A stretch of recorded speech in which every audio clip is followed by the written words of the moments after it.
Ahora vamos a ver el formato 1035. Este sí es una versión nueva, versión 8. Tuvo algunas modificaciones en su estructura. Y el formato 1036, que también es versión 9, que también es un nuevo formato y tiene que ver con los vinculados económicos, para que no se nos olvide, vinculados económicos de acuerdo con el artículo 260 del Estatuto Tributario. Entonces, ¿qué me dice y qué cambió en los que reiteraba Jacqueline? Que todas las personas o entidades que estén en la obligación de presentar información exógena, ya vimos el artículo 1, quienes están obligados a presentar información exógena, que tengan vinculados, ya sean nacionales o en el exterior, deben presentar este formato. Y este formato se debe presentar con la información general, no en el mes de junio, porque el único, como ya les comenté, que se presenta en el mes de junio es el del estado financiero consolidado, que para efectos de la información exógena es el 30 de junio y para efectos de la super es el 30 de mayo. Entonces, son fechas diferentes, aunque debería ser el mismo estado, si es estado financiero consolidado. Entonces, en este tipo de vinculados económicos, pues tengo que tener en cuenta subordinadas, sucursales, agencias, establecimientos permanentes, y el mismo artículo me define de otras vinculaciones económicas. Entonces, ¿qué me dice? Cuando exista contratos de colaboración empresarial. Entonces, ahí hay una vinculación. Ahí tendría que reportarme la información de los vinculados, que ya vemos más adelante cuál es. También me dice, hay otro tipo de vinculación cuando más del 50% de los ingresos provengan de forma individual o conjunta de los socios o accionistas, comuneros, asociados o suscriptores o similares. Cuando la operación tiene lugar entre dos empresas cuyo capital pertenezca directa o indirectamente en más de un 50% a personas ligadas entre sí por matrimonio o por parentesco hasta el segundo grado de consanguinidad o afinidad o único civil, y operaciones que se realicen entre vinculados a través de terceros no vinculados. Todos estos tipos, todas estas vinculaciones, ya sean en el territorio nacional como el exterior, deben presentar ya sea el formato 1035, si es un vinculado nacional, o si es con un vinculado del exterior, el 1036. Es el 1035 de los vinculados económicos nacionales. Este formato, ya vimos, tuvo varias modificaciones. El tipo de informante, ahora lo vemos que es nuevo. ¿Qué significa tipo de informante? El tipo de documento del vinculado, esto realmente cambió, fue la palabra. Este se modificó, la identificación ya no es de la subordinada o controlada, sino del vinculado. ¿Sí? Por eso cambió, por eso la diapositiva anterior. Los nombres y apellidos, razón social del vinculado, ya no es la subordinada o la controlada. Eso fue el gran cambio. En la dirección del vinculado, el código de departamento, el municipio, el tipo de vínculo, ya vemos cuáles son, que también tuvo modificación, el tipo de vehículo de inversión que nos vincula, la forma de control que tenemos, el porcentaje de participación en el capital del vinculado, el porcentaje de participación en los resultados del vinculado, o sea, en el capital y en la utilidad. Y este es nuevo si es un vinculado que está incluido en el estado financiero consolidado del formato 1034. Entonces ahí me toca decir sí o no. Entonces, en el tipo de informante que me dice, 1, si es matriz o controlante nacional; 3, si es una filial; 4, si es una subordinada; y 5, demás subordinadas o vinculados económicos. Recuerden, cuando el informante sea una filial, subsidiaria o demás subordinadas o vinculados económicos, no se debe reportar a la matriz o controlante. Acá nos falta el 2, pero porque este 2 se utiliza más adelante. el tipo el tipo antes se llamaba tipo de control, ahora se llama tipo de vínculo. Entonces, uno, si es una subordinación, o dos, si es otra forma de vinculación. En la forma de control no cambió, uno si es directo o dos si es indirecto. Los vehículos de inversión, entonces me dice, es a través de uno si es una sociedad, dos si es un patrimonio autónomo, tres si es un trust, cuatro si es un fondo de inversión colectiva, cinco si es otro negocio fiduciario, seis si son fundaciones de interés privado, siete si es otro vehículo de inversión. El tipo de persona, uno me dice si es una persona natural que tuvo modificación, dos si es una jurídica o es jurídica o una entidad. Acá me pregunta si el vinculado incluido en el estado financiero, uno, si sí, es el vinculado que incluye en el estado financiero, porque no todos, como es el estado financiero consolidado, o dos, si no lo incluí, pues no estaba en la obligación de incluirlo, no lo incluí, entonces sí o no, puede ser que unos sí estén obligados a incluirlo dentro del consolidado y otros no, depende, cada sociedad tiene que analizar separadamente sus operaciones para saber cómo se reportan. Miremos el 1036 versión 8, que igualmente, como ya les decía, son información de las entidades subordinadas o vinculadas del exterior. Este formato 1036 se utiliza para dos cosas. Uno, para reportar la vinculación con los vinculados del exterior y dos, para reportar las operaciones de las sedes efectivas de administración conocidas como S.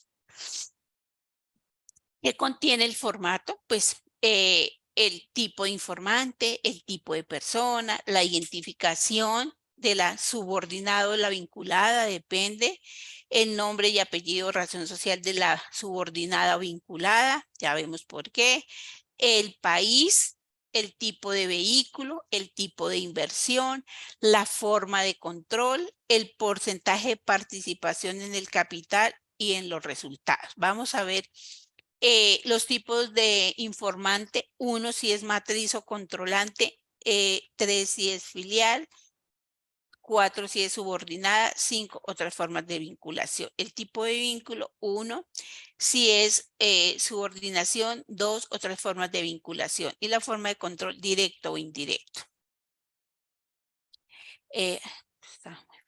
La información del exterior, ya pasamos los mismos lineamientos. Acá hay un cambio en este formato. Entonces, en esta parte del formato, ¿yo qué debo presentar ahora? Antes yo declaraba la utilidad, o es decir, la renta pasiva. Hoy en día en la versión 9 que me están pidiendo, ¿cuáles son los ingresos realizados a través de la S? ¿Sí? ¿Cuáles son los ingresos realizados a través de la S? ¿Y cuáles son los costos y las deducciones? Ya no es la participación en el resultado, sino en cada uno de los conceptos. Me toca abrirlos. ¿Sí?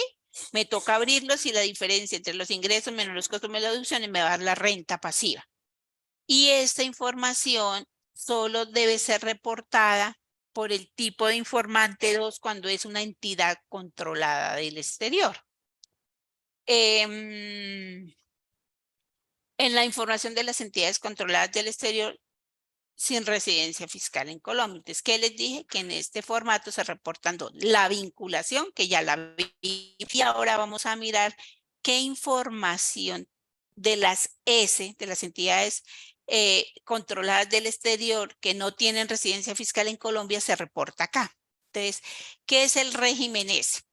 Es un régimen de tributación para impedir el diferimiento en el pago de los impuestos sobre rentas pasivas recibidas por residentes colombianos a través de un vehículo en el extranjero. Es decir, si usted en el extranjero tiene una sociedad X, por X o Y motivo y esa sociedad tuvo una utilidad, es decir, tuvo un dividendo. Usted debe pagar por renta pasiva no cuando se lo distribuyan, sino cuando se genera esa utilidad como una renta pasiva acá. ¿Sí?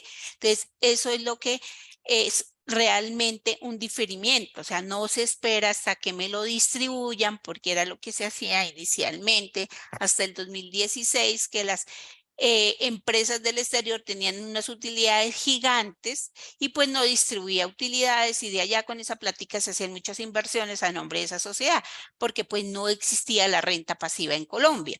Pero ahora con este tema del régimen de tributación ese me obligan yo como persona natural o jurídica incluir esa utilidad que se origine en rentas pasivas, que más adelante las vemos cuáles son, que las declare en el mismo año gravable en el que se genera. ¿Cuándo aplica? Cuando existe una entidad domiciliada en el exterior que el control se ejerce desde Colombia y que el contribuyente colombiano tenga una participación directa o indirecta igual a superior al 10% en el capital o en los resultados. Recuerden que no necesariamente la participación en el capital puede ser la misma participación de utilidades. Entonces, me reitera que la participación es tanto en el capital o en los resultados. El régimen ese que busca transparencia fiscal.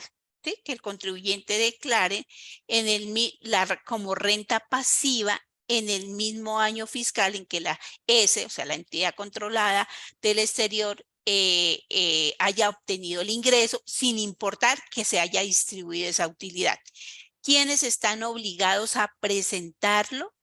Todos los residentes fiscales colombianos, ya sean personas naturales o jurídicas, que tengan una participación igual o superior al 10% en el capital o en los resultados de las entidades controladas del exterior. Sin embargo, cuando esa S o esa entidad controlada del exterior se encuentre en una jurisdicción denominada no cooperante o de baja o nula imposición, no aplica el 10%. Ahí sí, si está allá, me toca necesariamente incluirla como renta pasiva. Entonces tienen que mirar si en esa gran lista que hay está o no está la jurisdicción de la S, porque si no, no me aplica el 10%.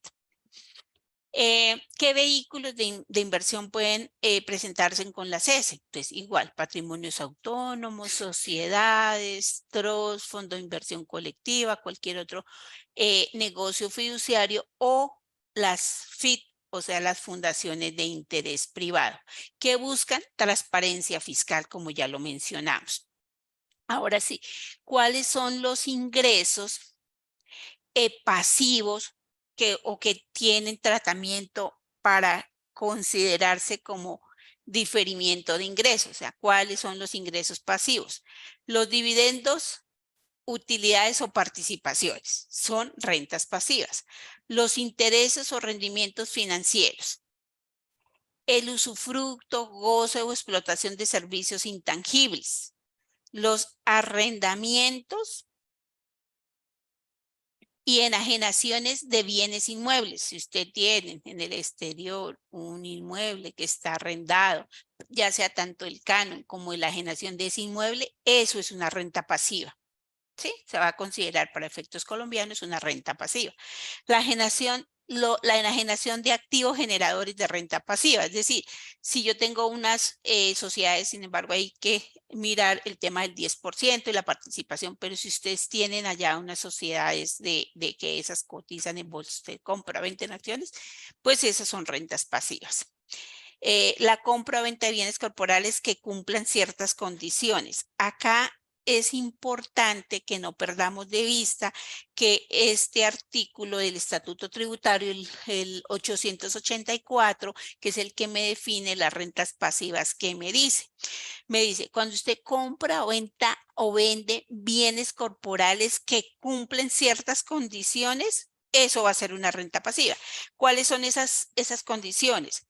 Ya sea que esos bienes corporales, pues en un inventario, sean adquiridos o enajenados para o en nombre de una persona relacionada. Si eso es así, eso es una renta pasiva. Las bloqueadoras. Que sean producidos, manufacturados, construidos, cultivados o extraídos en una jurisdicción distinta a la residencia o ubicación de la S. O sea, si la S tiene sede de Panamá y la S o esa entidad está adquiriendo un inventario de otro país diferente a su jurisdicción para ser transferido a una persona que tiene relación o vinculación, esa utilidad se va a considerar renta pasiva. El uso, consumo o disposición, cuando el uso, consumo o disposición se realiza en una jurisdicción distinta a la residencia o ubicación de la S, también se considera que es un ingreso pasivo. Los ingresos por la prestación de servicios técnicos, asistencia técnica, administrativos, ingeniería, arquitectura, científicos, que se realicen entre partes relacionadas en una jurisdicción diferente a la residencia o ubicación de la S. Ese ingreso también se considera una renta pasiva.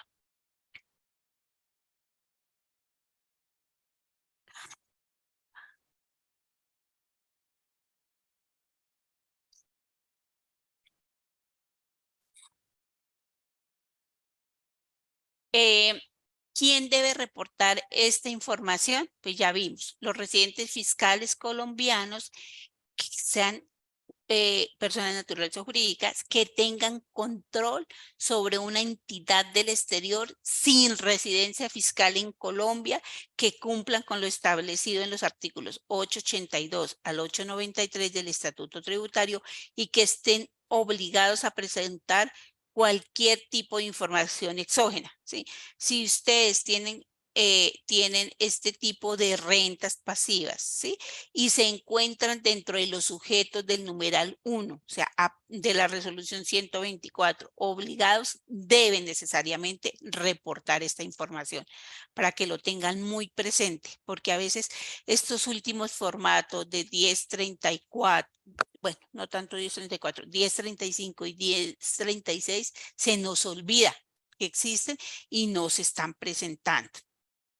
Acá tenemos las especificaciones técnicas, igual, que es nuevo, que es viejo, del mismo formato. O sea, que es nuevo y que tuvo modificación y cuál perdura. Igual, pues acá dice si es una vinculada, las especificaciones, el vehículo y opera lo mismo. Que también me dice los parágrafos de esta resolución, que cuando la información de la subordinada del exterior sea reportada en cumplimiento del 29-2, que es cuál, la información de los vinculados económicos del exterior, no se debe reportar nuevamente como tipo de información de la S, o si no nos queda duplicada, ¿sí? Tenerlo en cuenta, o sea, o la reporto, si es un vinculado del exterior, si la reporto allá, no la voy a reportar como S para que no me quede doble. Y y que usted también puede, cuando tenga los dos tipos de información, entonces también, o sea, no era una controlada, pero adicionalmente tengo otra sociedad que no tiene aparentemente vinculación, entonces, pero sí la tengo como una entidad controlada del exterior, o sea, una S, una sociedad del exterior, no tiene residencia fiscal en Colombia, pero la controlo desde Colombia. Esas rentas las puedo incluir en el mismo formato 1036, donde se reportan los vinculados, para que lo tengan en cuenta. Pues este formato, pues mira, efectivamente, cuando es el formato de las rentas pasivas deben corresponder y cruzar contra el formato persona jurídica, obviamente, de renta pasiva del renglón 71. Si es una persona natural, va a ser con el 210 y el renglón correspondiente.